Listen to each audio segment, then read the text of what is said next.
한 달 반 동안 잘 쉬고 돌아왔습니다. 쉴 수 있도록 배려하고 기도해 주신 우리 장로님들, 또 수고한 교육자들, 여러분 모두에게 감사를 드립니다. 6번의 주일 동안 다른 교회에 가서 예배를 드렸는데요.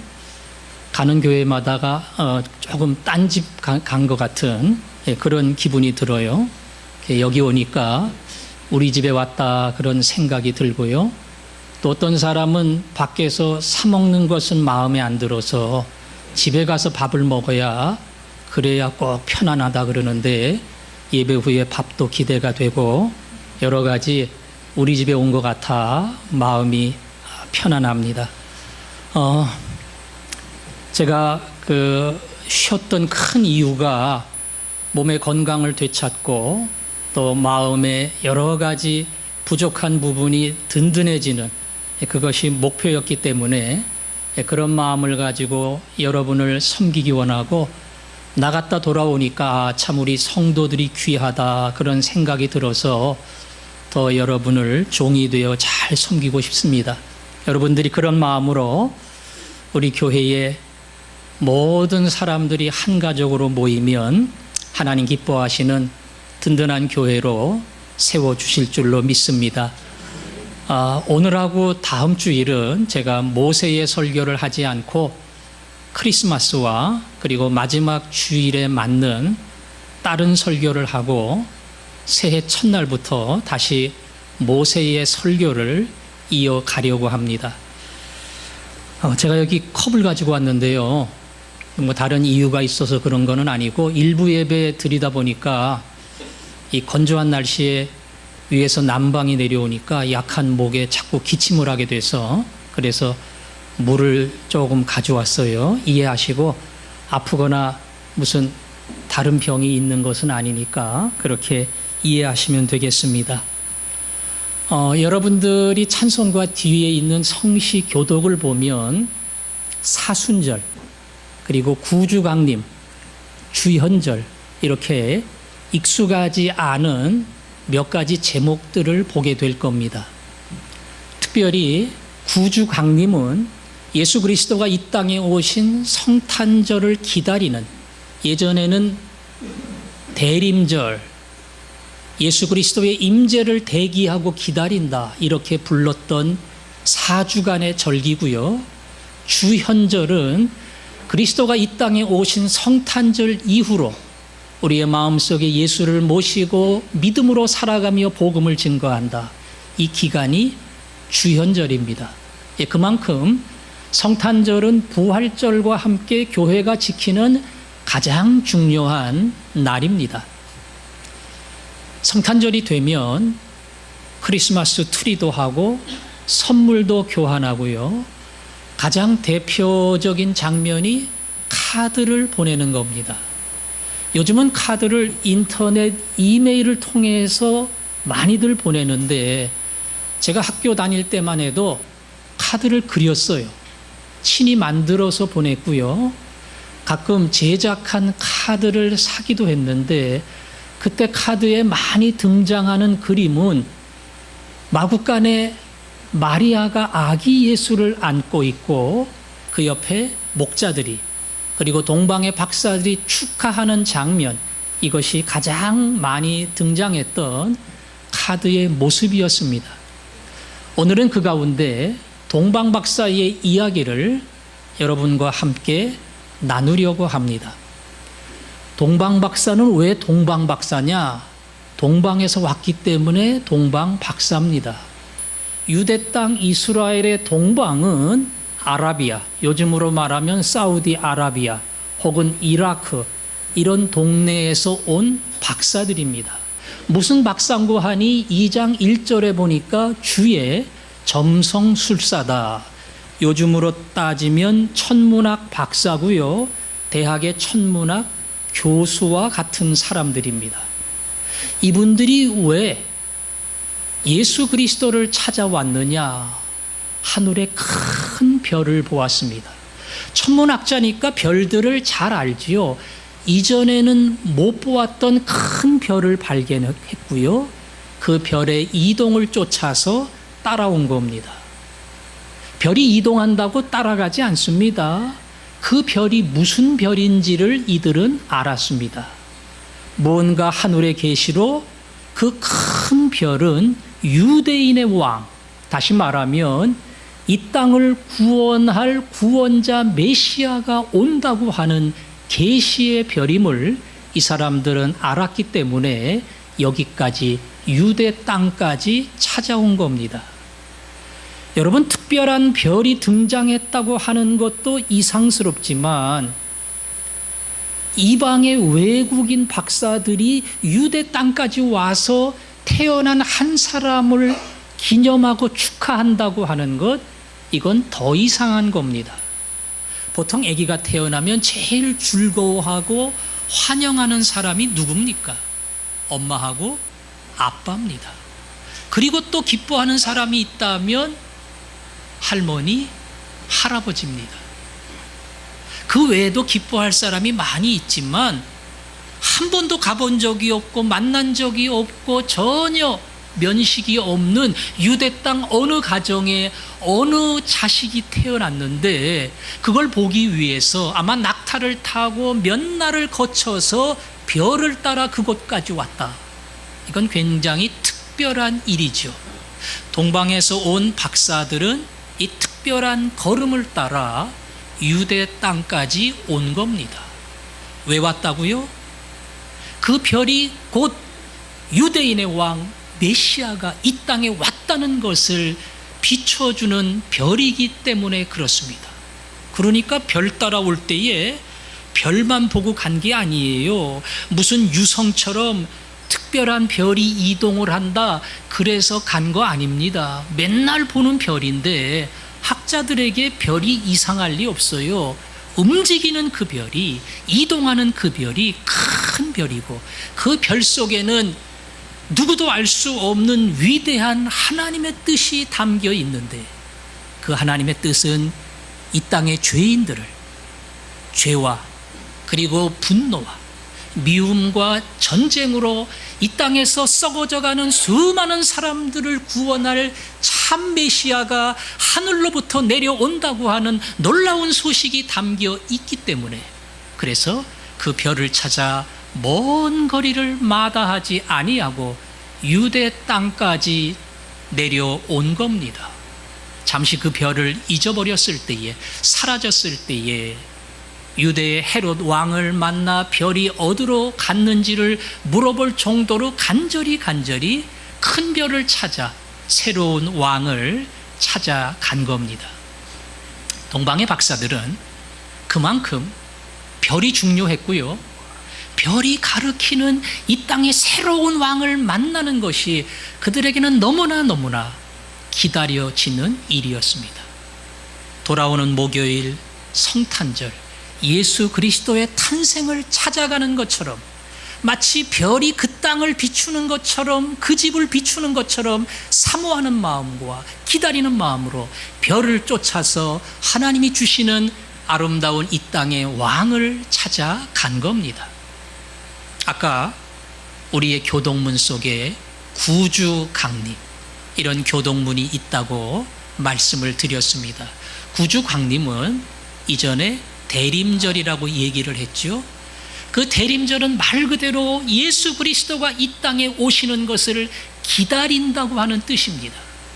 동방의 박사들이야말로 성탄절을 기다리고 진정한 평화를 이루고 이 땅의 모든 죄와 그리고 분노와 싸움을 종식시킬 하늘의 왕이 온다는 사실을 그 마음속에 담고 기다리며 사모하다가 별을 따라 베들레헴에 온 겁니다.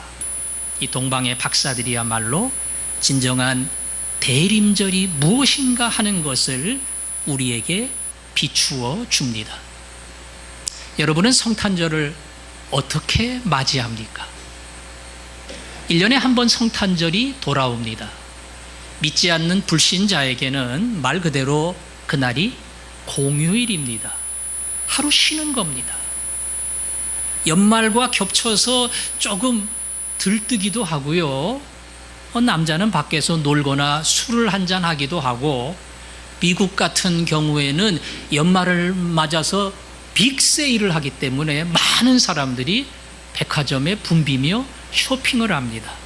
특별히 가족들이 한데 모여서 파티를 하기도 합니다. 뭐 다 괜찮아요.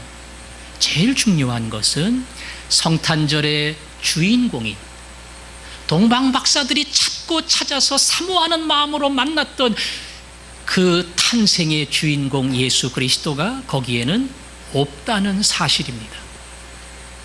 저도 여러분도 성탄절을 맞이합니다. 제가 고등학교 다닐 때 성탄절은 항상 크리스마스 전날에 발표회가 있었어요. 그때 발표회는 끝나면 빵도 주고 뭐 사탕도 주고 먹을 것도 줬습니다. 그거 다 끝나면 고등부 학생들끼리 모여서 밤늦게까지 선물 교환을 합니다. 남학생 거는 여학생에게 이렇게 1대1로 교환을 하는데, 그때 교회 가야 여학생을 만났거든요.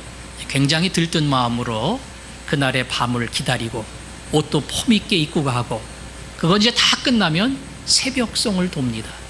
내복도 안 입고 덜덜 떨면서 새벽송을 다 돌고 4시 5시 돌아오면 까딱까딱 졸면서 불을 쬐다가 이제 그 다음날 성탄절 예배를 드립니다.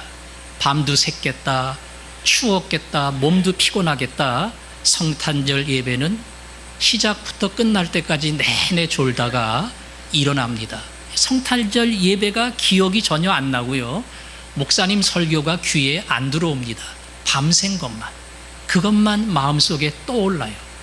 도대체 그 가운데 무슨 예수 그리스도가 주인이 되시고 동방박사처럼 예수님을 기다리고 사모하는 그 장면이 과연 있었는가? 없습니다.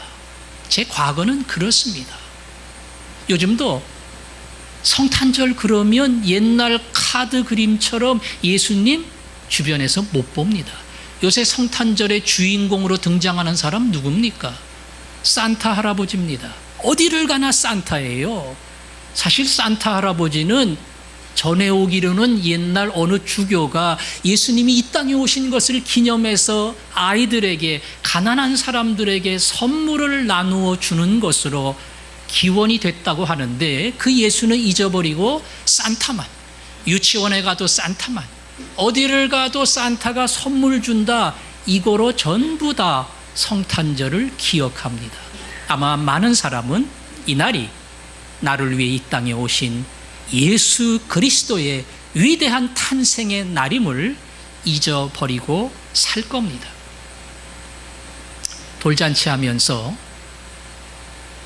생일을 만난 아기는 왔다 갔다 힘들어서 울고 있는데, 아기는 저 뒤에다 팽기쳐 놓고 아빠 엄마가 손님 맞이하고 악수하고 음식 대접하고 애는 안 돌보고 그러면 그 애가 나중에 기억은 못하겠지만 그때 그 장면을 보여주면 얼마나 짜증이 나겠어요. 생일은 내 생일인데 자기들끼리 뭐 기분 내고 신나고 이래서 떠든다면은 아마 섭섭할 겁니다.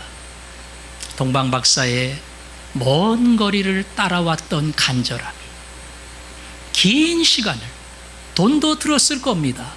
그걸 마다하지 않고 위대한 왕의 탄생을 사모하며 왔던 그들의 소원이 우리의 소원이 되고, 늘 다가오는 성탄절이 아니라 예수님, 이번 성탄절은 기다리던 동방박사처럼 내 마음에 소원을 주시고 그 예수가 나를 위하여 이 땅에 오셨다는 이 위대한 사실 때문에 제가 감사하고 감격하고 눈물로 그분을 맞이하게 해 주옵소서. 그것이 여러분의 소원이 되기를 바랍니다. 동방박사들은 예수님을 찾아갈 때 빈손으로 안 갔습니다. 오늘 성경은 황금과 유향과 모략을 가지고 갔다. 황금은 뭔지 알지요? 금덩어리입니다. 비싼 금이에요. 유향은 말 그대로 향수인데 싸구려 향수가 아니고요, 비싼 향수입니다. 마리아가 예수님께 향수를 부을 때에 결혼을 위해 모아놓은 향수 돈 1,000만 원 이상 가는 겁니다. 그 비싼 향수, 모략은 방부제로 쓰는 미라를 만들 때 사용하는 귀한 물품이에요. 이 세 가지 황금과 유향과 모략을 가지고 왔습니다. 예수님은 살아생전 돈을 밝힌 적이 없어요. 누구에게 재물을 요청해 본 적도 없어요. 부자 청년이 예수님을 따르는 제자가 되겠다고 말씀할 때에 예수님은 너 가진 거 다 가난한 자들을 위해 나누어 주고 나를 따르라, 이렇게 말씀했습니다. 와서 여기다가 헌금하라 그러지 않았고요. 빈털털이 거지가 되어서 오라고 말씀했습니다. 제자들을 전도 여행 보낼 때는 한 벌 옷에 주머니도 안 주고 빈손으로 보내면서 아무것도 기대하지 말고 먹을 것으로 만족하고 복음을 전해라. 그분은 청빈하게 사셨고 따라오는 모든 제자에게도 똑같은 삶을 요구하셨습니다. 누구에게도 재물과 재산과 돈을 요청하신 적이 없어요. 받은 게 있다면 그분이 태어나 아기 때 받았던 황금과 유향과 모략입니다. 혹 제게 묻기를 예수님이 받은 건 아니잖아요. 예수님의 아버지와 어머니가 받았지요. 맞아요. 요셉과 마리아가 받았습니다. 그런데 마리아는 처녀의 몸으로 성령으로 말미암아 잉태가 됐어요. 이건 있을 수 없는 사건이 자기에게 벌어진 겁니다. 요셉은 그 사실을 알고 끊으려고 했지요. 그런데 성령이 그에게 내 아내 마리아가 성령으로 잉태되었다, 이걸 알려주어서 요셉도 성령의 지시에 따라 그를 아내로 맞이합니다. 여러분, 이 놀라운 일을 체험한 요셉과 마리아가 무슨 눈앞에 황금이 있고 돈이 있다고 흔들리거나 욕심낼 사람이 아니에요. 이건 있을 수 없는, 생길 수 없는 위대한 사건이 자기들에게 벌어진 거거든요. 요셉과 마리아도, 그리고 예수님도 전혀 욕심이 없는 그 물질을 이날은 받았어요. 받아서 어디다가 썼을까? 돈 많이 나가는 겁니다. 금덩어리입니다. 비싼 유향입니다. 모략입니다. 동방박사들이 돌아간 다음에 주의 사자가 요셉에게 꿈속에 말씀하시기를 애굽으로 피난 가라. 헤롯이 예수를 죽이려고 한다. 그래서 급하게 온 가족이 애굽으로 도망을 갔습니다. 남의 나라로 피난을 간 거예요. 요즘 그런 사람을 뭐라고 합니까? 난민이라 그래요. 난민. 난민 들어보셨어요? 참 힘듭니다. 중동의 많은 사람들이 전쟁을 피해 이웃나라로 도망을 갑니다. 수용소 같은데 빠져나오지 못하게 제한을 하고 살아갑니다. 더러운 막사에서, 화장실도 없는 데에서, 병균이 가득 찬 데서 그렇게 살아갑니다. 옛날 난민도 비슷해요. 기반도 없고 아는 사람도 없는 그곳에 가서 산다고 하는 것은 너무나 힘든 겁니다. 각오를 해야 됩니다. 그런데 그나마 살 수 있었어요. 뭐가 있어서요? 황금이 있어서, 유향이 있어서, 모략이 있어서, 그게 적지 않은 도움을 주었기 때문에 그 비용 가지고, 그 돈 가지고 요셉과 마리아와 예수님이 가장 힘든 난민의 시절을 견딜 수 있었다는 겁니다. 나중에 천국에서 동방박사들이 예수님을 만났을 때에 예수님이 그렇게 말씀하셨을 겁니다.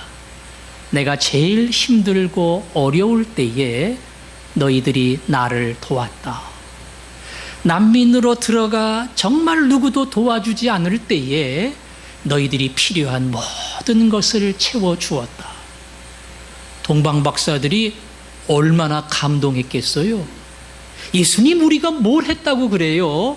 너희들이 가져온 황금과 유향과 모략이야말로 가장 필요한 시기에 내게는 없어서는 안 될 중요한 도움이 되었다. 그렇게 말씀하셨을 겁니다. 제주도에 가니까 조금 이름 있는 식당마다 KBS에 나왔다, MBC, SB에 나왔다 이런 거 다 붙어 있고요. 그 안에 연예인들의 사인, 사진 이런 거 많이 붙여놨어요. 우리 집이 그런 집이다. 이렇게 자랑을 하고 손님들을 불러들이는 거지요.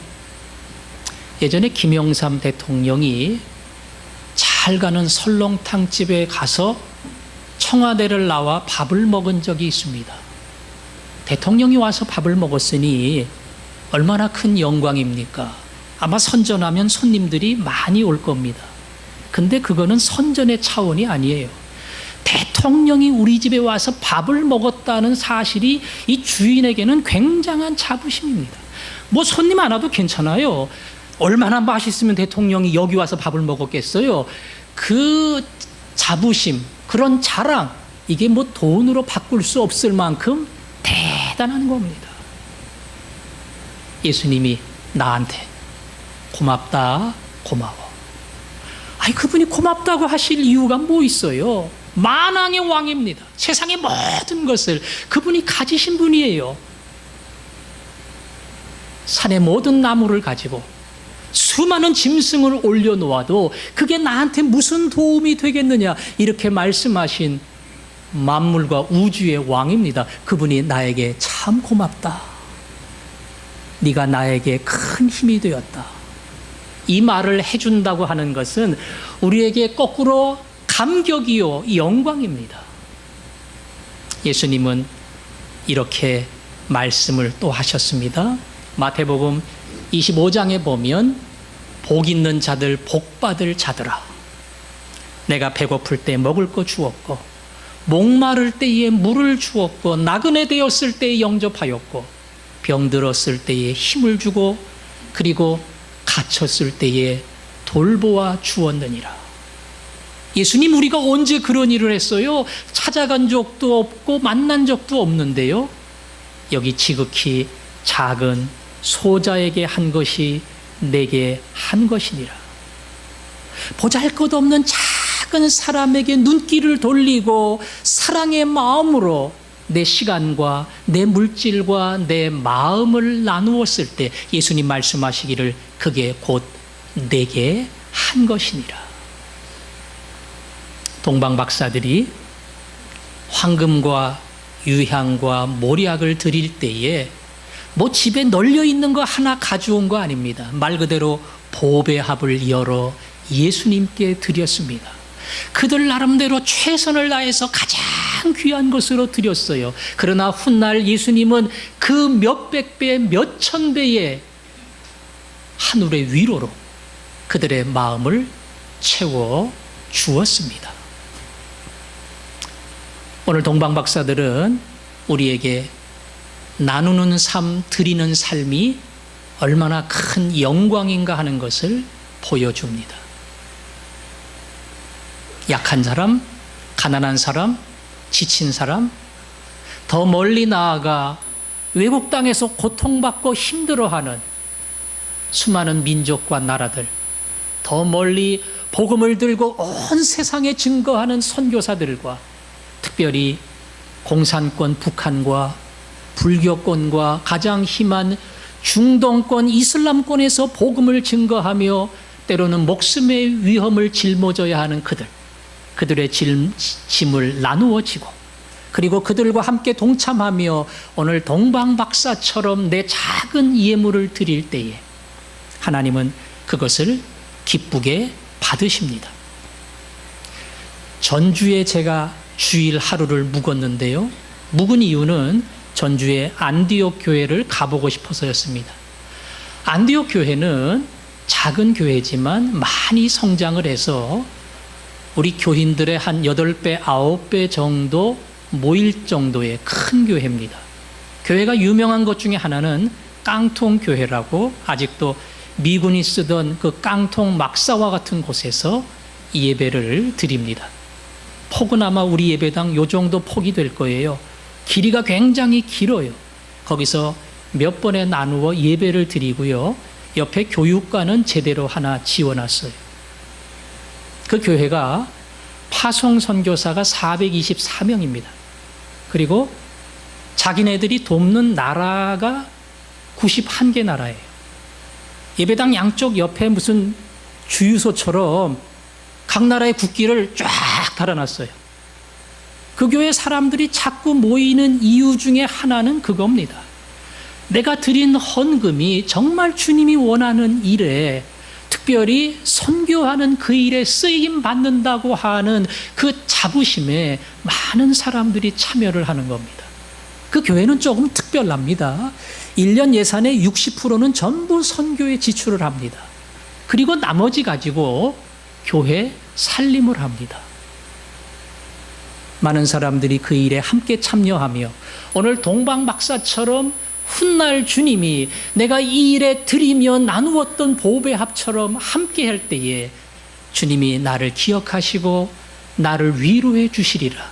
그 마음의 기쁨이 있기 때문에 많은 사람들이 여기에 참여를 하는 겁니다.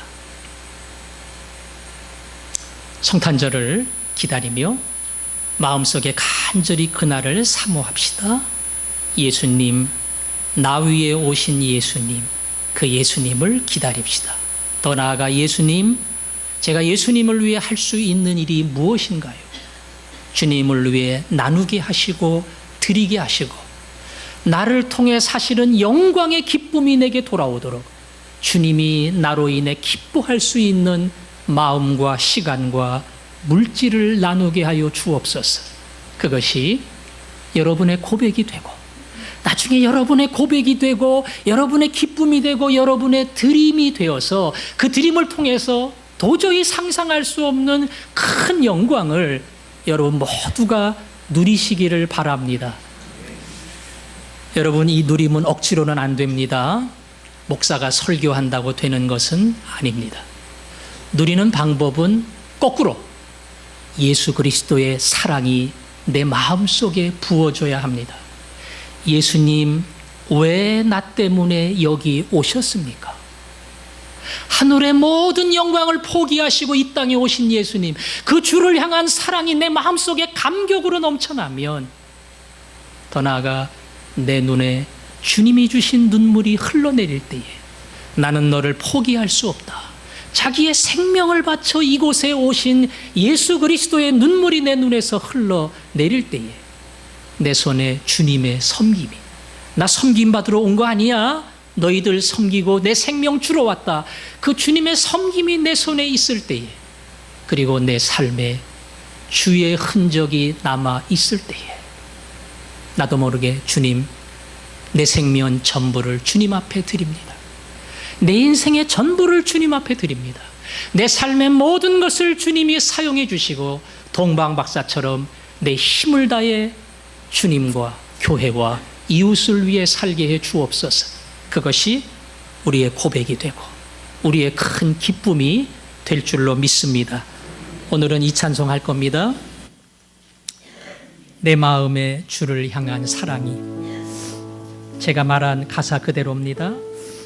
주님을 향한 사랑이, 나의 눈에 주의 눈물이, 두 손에는 주를 닮은 섬김이, 나의 삶엔 주의 흔적 남을 때에 내 마음에 감동이 일어나고 나도 모르게 십자가의 길을 가고 순교자의 삶을 사는 아름다운 삶이 펼쳐질 겁니다.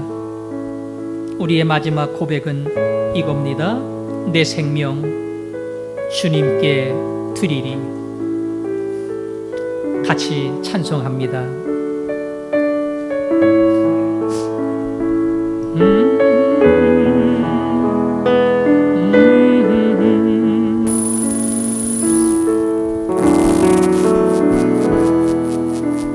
내 마음에 주를 향한 사랑이, 나의 말엔 주가 주신 진리로, 나의 눈에 주의 눈물 채워주소서.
내 생명